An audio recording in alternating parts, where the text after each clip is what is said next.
तमस्तु मा विद्विषावहै। ॐ शान्ति शान्ति शान्तिः। मूकं करोति वाचालं पङ्गुं लङ्घयते गिरिं यत्कृपातमहं वन्दे परमानन्दमाधवम्। श्रवणं कीर्तनं विष्णोः स्मरणं पादसेवनम् अर्चनं वन्दनं दास्यं सख्यमात्मनिवेदनम्।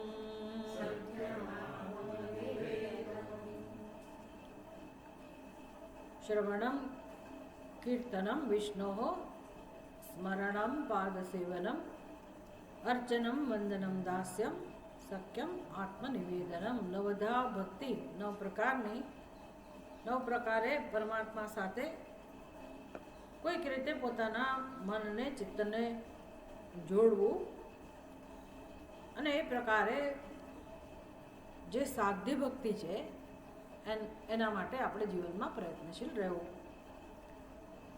एमां हवे कीर्तन भक्ति नी चर्चा करे छे। भागवतनी अंदर जे प्रहलादजीए नवधा भक्तिनी वात करी छे एमां आ बीजी भक्ति छे कीर्तन भक्ति।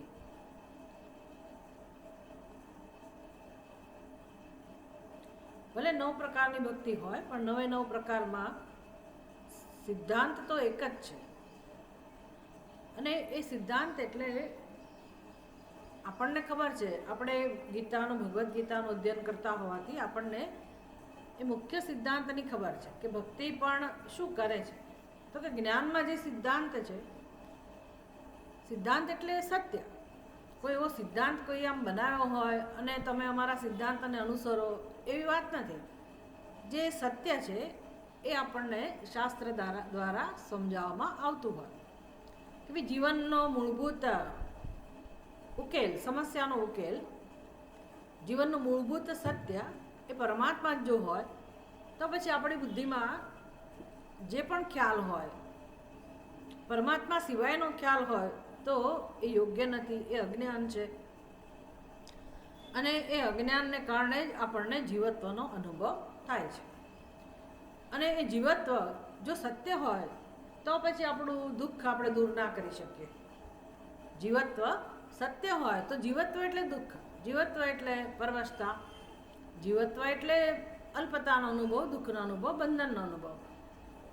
જો જીવત્વ સત્ય હોય તો આપણા બધા દુઃખ કેવા બની જાય? સત્ય, જે આપણે માનીએ છીએ, જેને આપણે સમજીએ છીએ કે મારું જીવન સત્ય છે, મારું દુઃખ સત્ય છે, મારી અલ્પતા, મારી પરવશતા એ સત્ય છે અને હું જીવ છું, જન્મેલો છું કે જન્મેલી છું અને ક્યારેક હું મરી જઈશ, આવી બધાને ખબર છે અને આ જ આપણા માટે સત્ય છે. એવી રીતે આપણે જીવન જીવતા હોઈએ છીએ. તો જન્મ અને મૃત્યુની વચ્ચે જે જીવન છે એ જીવનનો ઉપયોગ આપણે શેના માટે કરીએ છીએ? જીવનમાં પ્રવૃત્તિ શેના માટે કરીએ છીએ? એક જ વસ્તુને ધ્યાનમાં રાખીને કે કેવી રીતે હું દુઃખમાંથી મુક્ત થાઉં, કેવી રીતે મને મારી બધી ઈચ્છાઓ પૂરી થાય અને હું દુઃખમાંથી મુક્ત થાઉં. કોઈ પણ મનુષ્ય એની આ એક જ ગણતરી છે, જન્મથી મૃત્યુ વચ્ચે જે પણ કરીએ છીએ. પછી તમે ભલે 4 આશ્રમમાં વિભાજિત કરો, એકને બ્રહ્મચર્ય આશ્રમ કહો, એકને ગૃહસ્થ આશ્રમ કહેતા હોય, એકને તમે વાનપ્રસ્થ આશ્રમ કહેતા હોય ને એકને સંન્યાસ આશ્રમ કહેતા હોય, ભલે આવી વ્યવસ્થા હોય, શાસ્ત્રમાં હોય મનુષ્યના જીવનની વ્યવસ્થા, કે પછી તમે વર્ણની વ્યવસ્થા કરતા હો અને એના આધારે કર્મની વાત કરતા હો. જે પણ કર્મ કરતા હોય વ્યક્તિ, જે આશ્રમમાં રહીને કર્મ કરતો હોય, જે રીતે કર્મ કરતો હોય, તો દરેકની ગણતરી કર્મ પાછળ એક જ ગણતરી છે. પછી 4 પુરુષાર્થ કહો, એ પુરુષાર્થ એટલે પણ કર્મ. ધર્મ માટેનો પુરુષાર્થ એ પણ કર્મના રૂપમાં હોય, અર્થ માટેનો પુરુષાર્થ એ પણ કર્મના રૂપમાં હોય, કામ માટેનો પુરુષાર્થ એ પણ કર્મના રૂપમાં હોય અને મોક્ષ માટેનો તો પછી આપણે જે સમજ હોય એ પ્રમાણે કરીએ. પણ કોઈ પણ પુરુષાર્થની વાત કરો તમે, કે કોઈ પણ તમારા આશ્રમની વાત કરો, જીવનની વ્યવસ્થાની વાત કરો, આમ જન્મ મૃત્યુ વચ્ચે મનુષ્ય જે પ્રકારની વ્યવસ્થામાં જીવી રહ્યો છે એમાં દરેક મનુષ્ય પ્રવૃત્તિ કરે છે, કર્મ કરે છે, અને એ પ્રવૃત્તિની પાછળ છેવટે તો એક જ ગણતરી છે. એને ખબર હોય કે ના હોય, આ તો ચિંતન કરે છે એને ખબર છે, જે સત્સંગ કરે છે એને ખબર છે કે ગણતરી એક જ છે. પેલી વ્યક્તિને તો એવી ગણતરી છે કે હું ભણી ગણી લઉં, બસ એક ડિગ્રી આવી જાય મારા હાથમાં, અથવા તો મારી પાસે બિઝનેસ હોય, મારી કેરિયર હોય, હું જોબ કરું એટલે સરસ નોકરી મળી જાય, હું ભણી લઉં, ડિગ્રી હાથમાં આવી જાય, પછી હું જોબ કે પછી બિઝનેસ કરું, એ રીતે સેટલ થઉં, કેરિયર બનાવું, પછી હું ગૃહસ્થ આશ્રમ, મારું લગ્ન જીવન હોય, અને આ પ્રકારે જીવન જીવવાની વ્યવસ્થા જેવી એની સમજ છે. એટલે એને ધ્યેય માને છે અને કર્મ કરે છે. પણ છેવટે તો દરેકે દરેક મનુષ્ય જે પણ કર્મ કરે છે એમાં ગણતરી એક જ છે કે કેમ હું સુખી થઉં અને દુઃખમાંથી મુક્ત થઉં. અત્યારે જે છે એ મને મારી સ્થિતિ કે મારી વાસ્તવિકતા જે છે એ મને સ્વીકાર્ય નથી, અને એમાં પરિવર્તન લાવી અને પછી હું સુખી થઉં. અને બધા આવું કરે છે અને આવું જ જીવન હોય એવી બધાની સમજ છે. આપણે સત્સંગ કરીએ ત્યારે આપણને આ બધી વસ્તુઓ, વેદાંતના સત્સંગમાં આ બધી વસ્તુઓ આપણને સમજાતી હોય છે જીવનમાં, કે ભાઈ છેવટે તો દરેકની ઈચ્છા, દરેક મનુષ્યની ઈચ્છા છેવટે તો શાંતિની કે સુખની, શાશ્વત સુખની પ્રાપ્તિની ઈચ્છા છે. એટલે આને આ ઈચ્છાને ધ્યાનમાં રાખીને ઉપદેશ છે કે જો આ ઈચ્છા તમારે પૂરી કરવી હોય શાશ્વત સુખની, તો ઉપનિષદ કે શાસ્ત્ર આપણને કયો રસ્તો બતાવે છે, શું શીખવાડે છે. આપણી રીતે તો આપણે બહુ મહેનત કરીએ છીએ પણ એમાં સફળતા મળતી નથી. અને હવે એ ઈચ્છા પૂરી નહીં થાય તો નહીં ચાલે એવું નક્કી થઈ ગયું કે સુખ વગર નહીં જ ચાલે, અને દુઃખ નથી જ જોઈતું એવો જ મનુષ્ય જો એની અંદર સંસ્કાર હશે તો પછી એ શાસ્ત્ર પાસે આવશે. એટલે એવો મનુષ્ય ભગવાન પાસે જાય, શાસ્ત્ર પાસે જાય તો એને મુમુક્ષુ કહેવાય કે ભાઈ એને હવે મોક્ષની ઈચ્છા છે. આ બધી જ આપણી અંદર સમજ હોવી જોઈએ. રોજની આપણો રોજનો એકડો ઘૂંટવાનો છે, આટલી સમજ આપણી અંદર હોવી જોઈએ કે ભાઈ સત્સંગનું પ્રયોજન શું છે, કોના માટે સત્સંગ છે, મુમુક્ષુ માટે સત્સંગ છે. આમ તો બધાય માટે છે પણ કોઈને કંઈ આવી બધી સમજ નથી એટલે એને સત્સંગનું મહત્ત્વ ના હોય.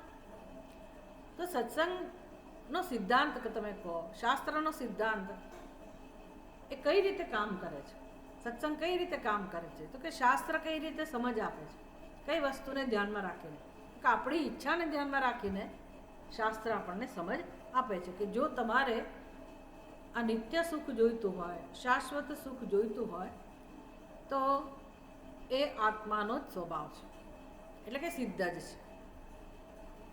એટલે ભલે તમે અનેક પ્રકારના ઉપનિષદને ગ્રંથ કહેતા હો, મોક્ષ શાસ્ત્ર કહેતા હો, ભગવદ્ ગીતાના શાસ્ત્ર કહેતા હો, ઘણી બધી વાતો કરતા હો, પણ દરેક ઉપનિષદનું કહેવાનું આટલું જ છે, તત ત્વમ અસી, એ જીવ તને જે જોઈએ છે તે જ તું છે. આ સિદ્ધાંતની વાત હું કરું છું. આ આપણને ખબર હોવી જોઈએ કે આ એક જ સિદ્ધાંત છે, જે જોઈએ છે, મને જે જોઈએ છે એ વાસ્તવમાં મારું જ સ્વરૂપ છે. હવે બધાને એ જ જોઈએ છે ખબર નથી, એટલે આપણે એમ કહીએ કે મને જે જોઈએ છે તો આપણને જોઈએ છે, બધા જીવને આ જ જોઈએ છે પણ એ લોકોને ખબર નથી એટલે દોડ્યા કરે છે. એમાં આપણા બાળકો આવી ગયા, સમજ પડી ને, માણસ માત્ર આવી ગયો એટલે દોડ ચાલી રહી છે જીવનમાં, જગતમાં, અને દોડ પાછળ એક જ ગણતરી છે, ખરેખર તો મોક્ષની જ ગણતરી છે. પણ એને ખબર નથી કે હું મોક્ષ માટે જ બધું કરું છું, એને ખબર નથી. એટલે થાય છે શું, મોક્ષની બદલે જે બંધન લઈને જન્મેલો છે માણસ, એ જ બંધન વધારીને એ પાછો જાય છે. સમજ પડે છે ને? તો જીવન સફળ થવું કહેવાય કે નિષ્ફળ થવું કહેવાય? જીવન સફળ થવું કહેવાય કે નિષ્ફળ થવું કહેવાય? ભલે ગમે તેટલા આપણે ભણે ગણેલા હોઈએ, બહુ બધી પ્રતિષ્ઠા પ્રાપ્ત કરી હોય, બહુ બહુ આપણું કેરિયર સરસ હોય, બહુ મોટો પરિવાર હોય, બધું બહુ હોય, ખૂબ ધન મન પ્રાપ્ત કર્યું હોય, પણ આપણે કેવા કહેવાઈએ? નિષ્ફળ. કારણ કે આપણો એકે પુરુષાર્થ આપણને કામમાં આવ્યો નહીં. આવો સ્વીકાર થવો ને આવી સમજ હોવી ને એના માટે બહુ મોટી તૈયારી હોવી જોઈએ. બહુ મોટું જ્ઞાન છે, આ મોટી સમજ છે. એટલે આપણું જીવન નિષ્ફળ, એટલે આપણું જીવન નિષ્ફળ છે એવું નથી કહેતી. માણસનું જીવન નિષ્ફળ છે, પણ જે આ જાણે છે અને એ ઈચ્છા પૂરી કરવા માટે યોગ્ય રસ્તો અપનાવે છે. યોગ્ય રસ્તો એટલે શાસ્ત્ર બતાવે છે એ રસ્તો, અને એના માટે સત્સંગ કરે છે, એનું જીવન નિષ્ફળ નથી. એટલે આપણું જીવન ભલે આમ નિષ્ફળ હોય, પણ આપણે એમાંથી બહાર નીકળવાનો પ્રયાસ કરી રહ્યા છીએ. યોગ્ય દિશા આપણને મળી ગઈ છે ને આપણને સમજાયું છે કે જીવનની સફળતા શેમાં રહેલી છે, અને એ માર્ગે આપણે કામ કરી રહ્યા છીએ. જો આ કામ ન હોય જીવનમાં, તો માણસનું જીવન બધું મળશે પણ એને મોક્ષ મળવાનો નથી. મોક્ષ તો ના મળે, પણ બંધન તો જે હતું જ એ વધે, એ સમજવાનું. અને ભગવાને જે તક આપી હતી એ તક નકામી ગઈ. સારું, આટલી સમજ સાથે આપણે સત્સંગ કરવાનો છે, સત્સંગ કરવો જોઈએ. પછી એ નવધા ભક્તિ હોય, બ્રહ્મસૂત્ર હોય, ભગવદ્ ગીતા હોય કે ગમે તે હોય, આટલી સમજ હોય તો જ તમને જે કંઈ સત્સંગ કરીએ છીએ સત્સંગ સમજાય, ઉપયોગી થાય. એટલે એવું નથી કે આ ભક્તિનો માર્ગ જુદો છે. અહીંયા પણ સિદ્ધાંત તો આ જ છે. કયો સિદ્ધાંત છે? તો કે જે વસ્તુ સિદ્ધ જ છે એને પ્રાપ્ત કરવાની છે. તો પછી આ ભક્તિ કેમ વચમાં લાવ્યા? ભાઈ, સિદ્ધ છે એને પ્રાપ્ત કરવાનો માર્ગ તો જ્ઞાન છે, ભક્તિ કેમ લાવ્યા? ભક્તિની શી જરૂર છે? નવધા ભક્તિ, પાછી 9 પ્રકારની ભક્તિ. અને એ નવધા ભક્તિને પાછું તમે તો સાધન જ કહો છો, સાધ્ય નથી કહેતા.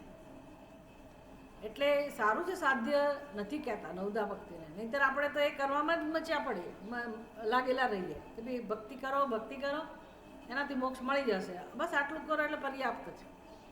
પણ આપણે સાધ્ય ભક્તિ સાથે ને જોડીએ છીએ કે નવધા ભક્તિ સાધન ભક્તિ છે, અને એ આપણને સાધ્ય પ્રાપ્ત કરાવે છે. કયું સાધ્ય પ્રાપ્ત કરાવે છે? સાધ્ય ભક્તિ એટલે કઈ ભક્તિ? ભાઈ યાદ છે? બહુ વખત ચર્ચા કરી. સાધ્ય ભક્તિ એટલે શું? જો સાધ્ય એટલે શું, દરેક વખતે આ વસ્તુ સ્પષ્ટ કરવાની હોય. સાધ્ય એટલે શું? જે પ્રાપ્ત કરવાનું છે તે. સાધન કોને કહેવાય? જેનાથી પ્રાપ્ત કરવાનું. જેમ કે મારે અહીંયા આવવું હોય આ સ્થળ ઉપર, તો આ સ્થળ મારા માટે શું કહેવાય? સાધ્ય. પછી હું જે રીતે આવું, જેની મદદ લઈને આવું,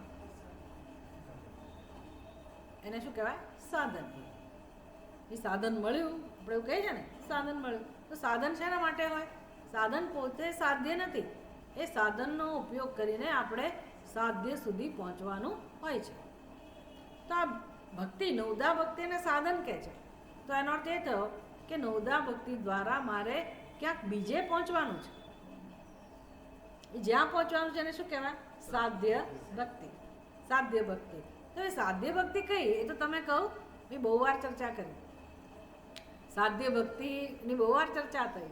નારદ ભક્તિ સૂત્રની અંદર પણ વારંવાર સમજાવવામાં આવ્યું. સાધ્ય ભક્તિ એટલે કઈ? સાતુ અસ્મિન પ્રેમ પરમ પ્રેમ રૂપા. આવું નારદ મુનિએ સમજાવ્યું કે ભાઈ ખરેખર સાધ્ય ભક્તિ, જે ભક્તિ ખરા અર્થમાં જેને ભક્તિ કહેવાય, એ કઈ છે? પરમ પ્રેમ રૂપા.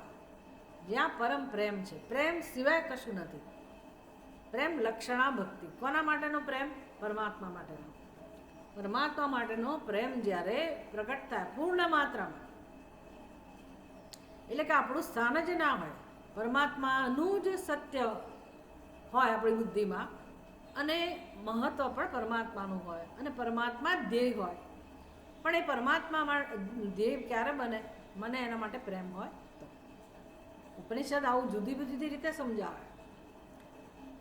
એક ઉપનિષદની અંદર સમજાવવામાં આવ્યું, યમે વૈશ્ય વૃણતે તેને એવ લભ્ય, કે ભાઈ જે એને વરમાળા પહેરાવે છે એનાથી જે પ્રાપ્ત થાય.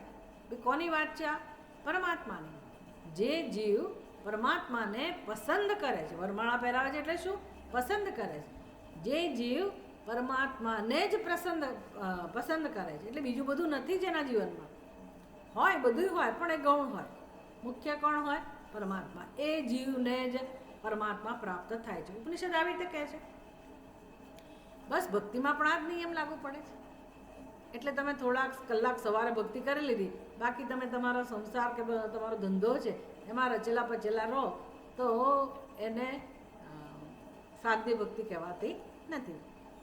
તમારી જરૂર છે એટલે તમે ભક્તિ કરો છો, કરવી જોઈએ એટલે કરો છો, પણ ખરેખર તો જ્યારે વિવેક દ્વારા એ સ્પષ્ટ થઈ જાય કે જીવનનું ધ્યેય પરમાત્મા જ છે અને એ પરમાત્માનું સ્વરૂપ કેવું છે, તો જેવો આપણે અત્યારે જેટલી માત્રામાં આપણા હૃદયમાં અત્યારે સંસાર પ્રત્યે પ્રેમ છે, સંસાર પ્રત્યે પ્રેમ છે, એટલે કે ધન માટે પ્રેમ છે, પોતાના પરિવાર માટે, પોતાના ઘર માટે, પોતાની મિલકત માટે, પોતાના ધ્યેયમાં, જેને પણ આપણે વરેલા છીએ, જે પણ, એટલે આત્મા સિવાયનું બધું આવી ગયું, અનાત્મા. તો દરેકની બુદ્ધિમાં કોનું મહત્વ છે? અનાત્માનું છે. એટલે ત્યાં સુધી કે હું જેને મહત્વ આપું છું એ વિષયો, સંબંધીઓ, એ તો ખરું, પણ હું કોને મહત્વ આપું છું? હું ને એટલે કયા હું ને? દેહમાં અહંભાવ ધરાવનાર અહંકારને. એટલે આત્માને આપણે પસંદ કર્યો જ નથી, આત્માનો તો તિરસ્કાર જ કરેલો છે. અને કોને પસંદ કરેલો છે? અનાત્માને. તો બુદ્ધિમાં જે અહંકાર છે શેમાંથી જન્મેલો છે? એમાંથી જ જન્મ્યો છે ને. એટલે સૌથી મહત્વનું કોણ છે? અહંકાર, જે આત્માનું સ્વરૂપ નથી. એટલે આત્માનો તિરસ્કાર થયેલો છે જીવનમાં, અને અહંકારથી શરૂ કરીને અહંકાર પછી કોને જન્મ આપે? અહંકાર કોને જન્મ આપે? તમને બધી ગણતરી ખબર હોવી જોઈએ. આ બધું કેલ્ક્યુલેશન છે, સમીકરણો છે, સંસારની વ્યાખ્યા છે. એવું નહીં કે અમે જ્યાં સાંભળવા જઈએ એને જ બધી ખબર, એવું ના હોય. સત્સંગમાં શું થતું હોય? અહીંથી બીજે જતું હોય, અને આપણે એને ઝીલવાનું હોય, આપણે એને યાદ રાખવાનું હોય, આપણે એને સ્પષ્ટ રીતે સમજવાનું હોય. કે અઘરું નથી આ. એ અહંકાર કોને જન્મ આપે?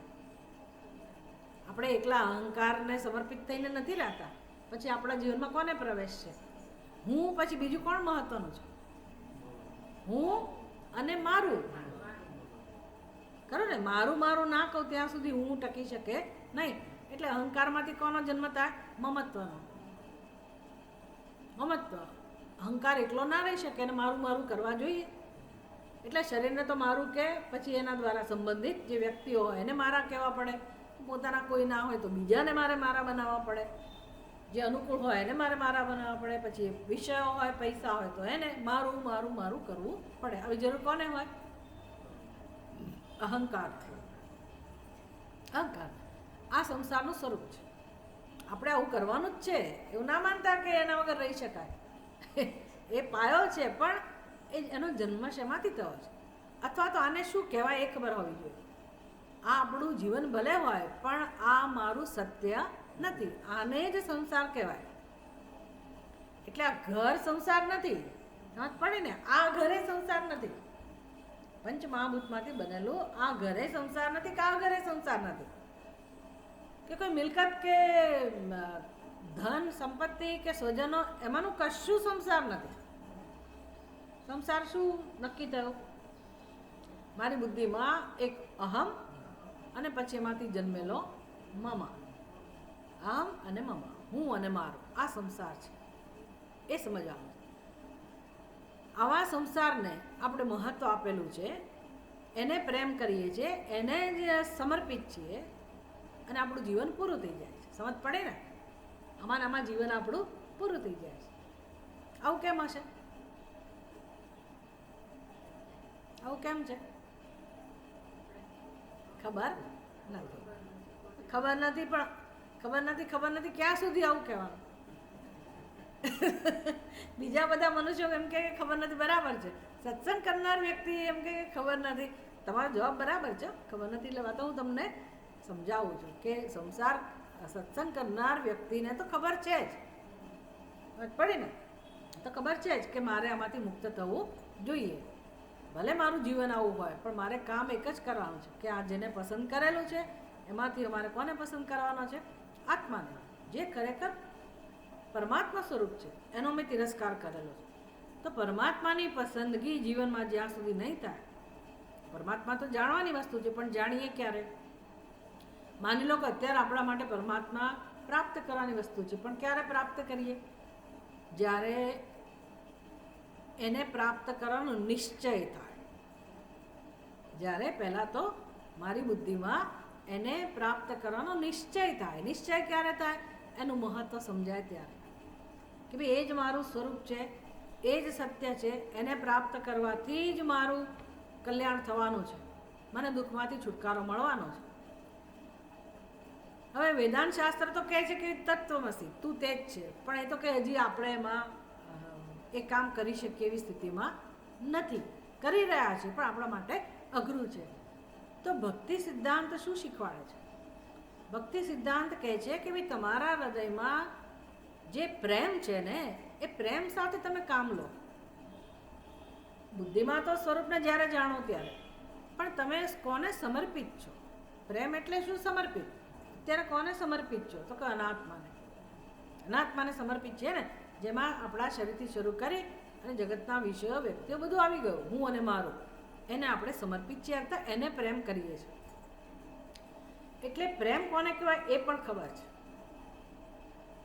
આત્મા કોને કહેવાય એ પણ આપણે જાણીએ તો છીએ જ, અને આપણે પ્રેમની જરૂરિયાતવાળા છે એ પણ જાણીએ છીએ. પણ કઈ જગ્યાએ પ્રેમ થઈ રહ્યો છે? તો કે જ્યાંથી જે ખરેખર પ્રેમનું પાત્ર પણ નથી, જ્યાંથી પ્રેમ મળવાની સંભાવના પણ નથી, એવી જગ્યાએ આપણે સમર્પિત છીએ. એટલે હવે કેમ રસ્તો બદલવો? જ્ઞાન તો જ્યારે પ્રાપ્ત થાય ત્યારે, પણ હું મારા જીવનમાં કોને મહત્ત્વ આપું, કોને પસંદ કરું? તો કે પરમાત્માને. એટલે પરમાત્માને પસંદ કરવો એટલે શું? મારી લાગણીઓ, મારી ભાવના, મારા વિચારો, મારું કર્મ, આ બધાના કેન્દ્રમાં ભગવાનને ધીરે ધીરે લાવવો. અનાત્માની જગ્યાએ હવે પરમાત્માને લાવવો. આત્માને તો લાવીશું, પણ અત્યારે કોને લાવીએ? પરમાત્માને. પરમાત્મા એટલે સગુણ બ્રહ્મ. અહીંયા સગુણ બ્રહ્મ, પછી શ્રી કૃષ્ણ હોય, રામચંદ્રજી હોય, શિવજી હોય, કોઈ પણ દેવી દેવતા હોય, તમને જેનું રૂપ ગમતું હોય એ આપણા કેન્દ્રમાં હોય, આપણા જીવનમાં બધી પ્રવૃત્તિઓમાં એ કેન્દ્રમાં હોય, અને એની સાથે હું મારું ચિત્ત, મારું મન જોડવાનો પુરુષાર્થ કરું. આનું નામ છે સાધન ભક્તિ. સાધન ભક્તિ. એવું કરતાં કરતાં એક દિવસ એવો આવે કે આપણા હૃદયના જે ભાવ છે, જે શુદ્ધ પ્રેમ આપણા આત્માનો સ્વભાવ છે, એ તે દેવી દેવતા માટે પ્રગટ થાય. એટલે હવે બધો પ્રેમ, અત્યારે જે સંસાર માટે પ્રેમ છે, બધો પ્રેમ ક્યાં પ્રગટ થાય? મારા ઈષ્ટદેવ માટે.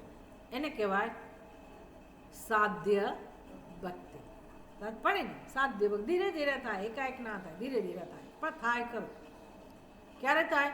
જ્યારે હું આ સાધન ભક્તિનું આલંબન લઉં ત્યારે.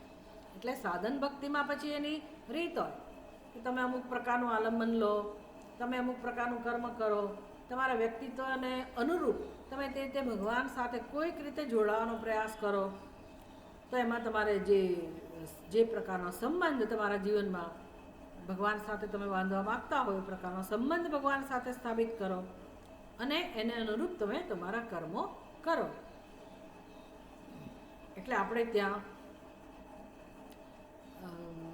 વલ્લભ સંપ્રદાયની અંદર બહુ સરસ સિદ્ધાંત છે. પુષ્ટાવેલા ભગવાન, પુષ્ટાવેલા પુષ્ટિ ભગવાનની, હા, પુષ્ટિ માર્ગ. એમાં તમને લાલાનું સ્વરૂપ આપ્યું. પછી એ પુષ્ટાવેલા એટલે શું? પુષ્ટિ માર્ગ એટલે શું? તો કે ભગવાનને તમે હવે કોઈક રીતે આખો દિવસ ભગવાનની સાથે જોડાયેલા કેમ રહેવું? તો તમે તમારા બાળકની સાથે જેવી રીતે જોડાયેલા હો એવી રીતે ભગવાન સાથે જોડાયેલા રહો તમે. એટલે સવારથી સાંજ સુધી લાલાને શું ગમે, લાલાને શું ભાવે, આમ જે કંઈ કરવાનું બધું કોને ધ્યાનમાં રાખીને કરો? લાલા. પુષ્ટિ માર્ગ.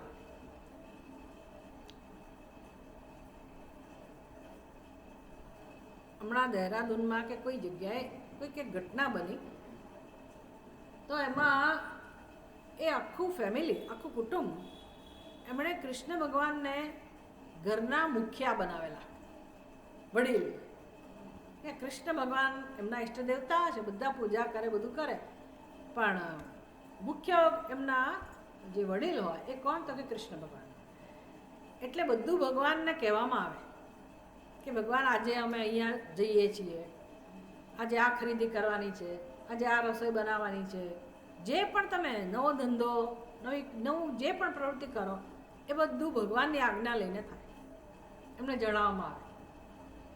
આખી જિંદગી આ રીતે લોકો જીવે. અને પછી એ લોકોએ પોતાના ચમત્કારો કર્યા કે કેવી રીતે ભગવાન અમને બચાવતા હતા. એટલે જન્માષ્ટમીમાં એનો દીકરો મટકી ફોડવા ચડ્યો છે ઉપર, ત્યાંથી એ પડ્યો એટલે હોસ્પિટલમાં લઈ ગયા અને બહુ બિચારા દુઃખી થઈ ગયા. તે છોકરાની માને ખબર પડી આવી, એને અંદરથી ખ્યાલ આવી જ ગયો કે કંઈક થયું, તો એ પણ ગઈ હોસ્પિટલમાં. અને પછી ડૉક્ટર કહે છે કે આ બચી જ કેવી રીતે ગયો? એ તો બચી ગયો એનો છોકરો, પણ પછી એના જે કૃષ્ણ ભગવાન હતા ને એને છાતીમાં ઘા વાગેલો. વિચાર કરો, પડ્યો એનો દીકરો અને ભગવાનને ઘા વાગ્યો. એટલે આજની તારીખમાં ભગવાન જાત જાતના અનુભવો કરાવતા હોય છે. એ દરેકનો વ્યક્તિગત અનુભવ છે. આ તો પ્રેમ લક્ષણા. એટલે શું? તમારો પ્રેમ ધીરે ધીરે ભગવાન સાથે જોડાય સંબંધ દ્વારા. આવી સરસ પ્રક્રિયાનું આલંબન છે આ સાધન ભક્તિની અંદર. એટલે સિદ્ધાંત તો એક જ છે. પછી એ તમારી આગળ કઈ ભક્તિની વ્યાખ્યા કરી? શ્રવણ ભક્તિ. શ્રવણ ભક્તિમાં પણ આ જ સિદ્ધાંત. પછી અત્યારે આપણે કઈ ભક્તિની ચર્ચા કરી રહ્યા છે? કીર્તન ભક્તિ. કીર્તન ભક્તિનો પણ આ જ સિદ્ધાંત છે. કયો સિદ્ધાંત? તો કે આપણું જે વ્યક્તિત્વ છે એમાં જે આપણી જે જરૂરિયાત છે, એ જરૂરિયાત આપણે જે અનાત્મા દ્વારા સંતોષીએ છીએ, પ્રાપ્ત કરીએ છીએ, અનાત્મા સાથે જોડાયેલા છે, એની બદલે ધીરે ધીરે હું ભગવાન સાથે જોડાવાનો પ્રયાસ કરું. આ મુખ્ય સિદ્ધાંત છે. કોઈ વિરોધી નથી જ્ઞાનથી. આપણું વ્યક્તિત્વ પ્રેમનું બનેલું છે, તો અનાત્માની સાથે આપણે ભૂલથી જોડાયેલા છીએ, એને મહત્ત્વ આપીએ છીએ, એની બદલે આપણે ભગવાન સાથે જોડાયેલા રહીએ અથવા તો શીખીએ. એટલે સિદ્ધાંત તો એક જ છે.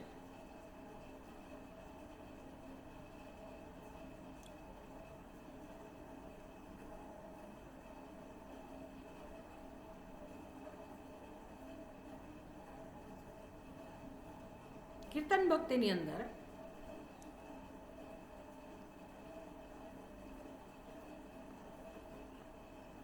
તમારા પુસ્તકમાં કયું પાનું છે?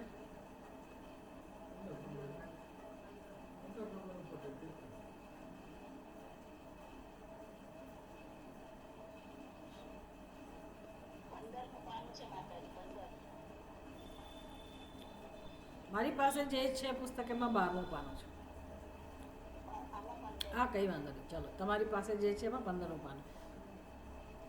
હવે એ કરવાનું છે શું કીર્તન ભક્તિની અંદર? કીર્તન ભક્તિ પણ અનેક રીતે થાય. તમે જપ કરી શકો, મોટેથી જપ કરો, પછી ઉપાંશુ જપ કરો. ઉપાંશુ એટલે ખાલી હોઠ ફફડતા હોય, એને પણ કીર્તન કહેવાય. ભગવાનના નામના તમે જપ કરો અથવા ભગવાનના ભજન, કીર્તન એટલે ભજન, ધૂન, એનું ગાન કરો. અત્યારે સૌથી મહત્ત્વની વસ્તુ આ સમયમાં હોય, વર્તમાન સમયમાં, તો આ છે કળિયુગની અંદર ભગવાનનું નામ. મહાત્માઓ સમજાવતા હોય છે કે તમારા ઘરમાં તમે એવો નિયમ લો. હવે એના માટે તમારે થોડાક સ્ટ્રોંગ બનવું પડે. બીજા હા પાડે કે ના પાડે, બીજાને ગમે કે ના બને, 10-15 મિનિટ માટે તમારા ઘરમાં તમે પોતે જ મોટેથી ગાઓ. મોટેથી ગાઓ 10-15 મિનિટ માટે. ભલે લોકો બારણા બંધ કરી દે કે વિરોધ કરે, પણ તમે 10 મિનિટ માટે ભગવાનનું નામ લો. રેકોર્ડ ચલાવે એવું નહીં, મોબાઈલમાં મૂકી દીધું, કેસેટ વગાડી દીધી, એવું બધું નહીં. મારા ઘરે વાગ્યા જ કરે કે એવું બધું નહીં. ઉર્જા જોઈએ, ઉર્જા. ચૈતન્યની ઉર્જા, તમારો સંકલ્પ હોય એની પાછળ. જીવંત મનુષ્યનો સંકલ્પ જોઈએ. એ સંકલ્પમાં એટલું બધું બળ હોય, એટલી બધી તાકાત હોય કે આપણે એ ઘરના જે પરમાણુ છે એ પરમાણુને આપણે શુદ્ધ બનાવીએ, સાત્વિક બનાવીએ. એટલું જ નહીં, એ પરમાણુનો લાભ ઘરના સભ્યોને મળે. એટલી બધી ઉર્જા હોય છે ભગવાનના નામમાં, એટલી બધી તાકાત હોય છે. હવે વેદાંતિઓને બહુ આ બધું વિચિત્ર લાગે, પણ કરે એને ખબર હોય. જે કરી શકે કે આ ભક્તિ શું કહેવાય, પ્રેમ કઈ રીતે કામ કરતો હોય છે ભગવાનના નામ પાછળ. એટલે શરમ આવે તો શરમ આવે તો ભલે આવે, શરમ છોડીને પણ આ કામ ઘરના વડીલોએ કરવું જોઈએ. 10 થી 15 મિનિટ માટે પોતાના ઘરમાં મોટેથી કીર્તન કરવું, એટલે બધી નેગેટિવિટી ઘરમાં જે હોય એ બધી દૂર થઈ જાય. મંત્ર જાપ કરો, ખાલી ગોવિંદ ગોવિંદ બોલો, હરે રામ રામ રામ હરે હરે. હા, એવું ના લાગવું જોઈએ કે બીજાને સાંભળીને ભાગી જવાનું મન થાય, ભગવાનને સાંભળીને ભાગી જવાનું મન થાય, એવું નહીં. થોડીક મધુરતા, થોડીક સંગીતમય એવી રીતે પ્રેમથી ઉચ્ચારણ કરતા કરતા પછી તમે ભાગવતની કથા, એટલે કથાકારને બોલાવો એવું નહીં, તમારા ઘરમાં જ નિયમ બનાવ્યો હોય કે તમે ભાગવતનું વાંચન કરો. કોઈ સાંભળનારું હોય તો બહુ સારું, કોઈ આપણને સંભળાવનારું હોય તોય બહુ સારું. આવું જતું રહ્યું. પહેલાંના જમાનામાં તો મેં જોયું છે, લોકો ઘરમાં બપોરે ફ્રી થાય એટલે સંયુક્ત કુટુંબ હોય તો ભણતી છોકરી હોય ને નાની, એને બેસાડી દે કે તું વાંચ. સરસ જગ્યા આપે બેસવાની, વાંચે, અને વડીલો બેસા બેઠા સાંભળે, કે દીકરો હોય તો એ વાંચે. જે ભણેલું હોવું જોઈએ એ સરસ રીતે કથા વાંચન કરે અને ઘરના લોકો સાંભળે. કાં તો ગામની અંદર આવો સત્સંગ થતો. હવે આ બધું જતું રહ્યું છે. જતું રહ્યું એટલે શું? સ્વીકારવાનું નહીં કે જતું રહ્યું. કોની જવાબદારી છે? શરમ આવી જોઈએ. જતું રહ્યું એટલે કેમ અમે નથી કરતા? લાવો પાછું ભાઈ. જતું રહ્યું એટલે શું? તમારા હાથમાં છે લાવવાનું. લાવો પાછું. પતિ પત્ની બેસો સાથે, માતા પિતા અને એકલા બેસો, મોટેથી વાંચો, સંભળાવો કોઈને. પણ એવા સંબંધ હોય તો ને. હવે અંદરો અંદર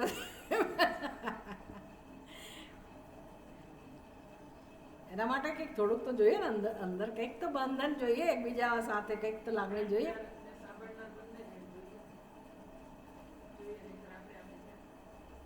મોટેથી વાંચો, અથવા તો કોઈને કહો કે તમે મોટેથી વાંચો, હું સાંભળું, એવી તૈયારી. પણ કોઈક રીતે એના કેના પ્રકારેણ આપણા ઘરમાં આવા બધા પાઠ થવા જોઈએ. ક્રિશ્ચિયન લોકોના ઘરમાં રોજ એ લોકો ઘરના સભ્યો બેસીને પ્રેયર કરે. બીજા બધા ધર્મોમાં કરે, આપણે ત્યાં નથી કરતા. અમારું બાળક તો ફલાણી સ્કૂલમાં જાય, ડિગ્રી, એટલું બધું ગૌરવ હોય, પણ ભગવાનનું નામ 0. એવું નહીં કે સાથે બેસીને આપણે એક નાનો એવો સ્તોત્ર પાઠ કરીએ રોજ. નેવર. ઘરના સભ્યોને સાથે બેસીને રોજ એક પ્રાર્થના કરવી 10-15 મિનિટ માટે, એવો નિયમ આપણે નથી બનાવતો. ઘણા ઘરમાં હોય છે આ બધું, હોય છે. અઘરું છે આ બધું. પણ કીર્તન ભક્તિની અંદર આ બધી વસ્તુઓ, જે નિયમો આપણે બનાવવાના હોય.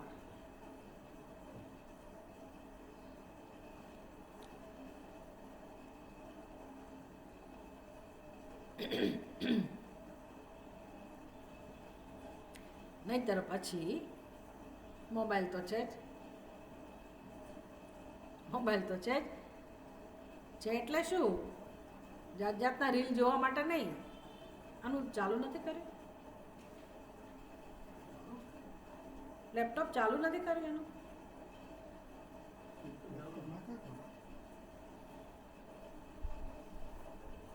હા, નથી.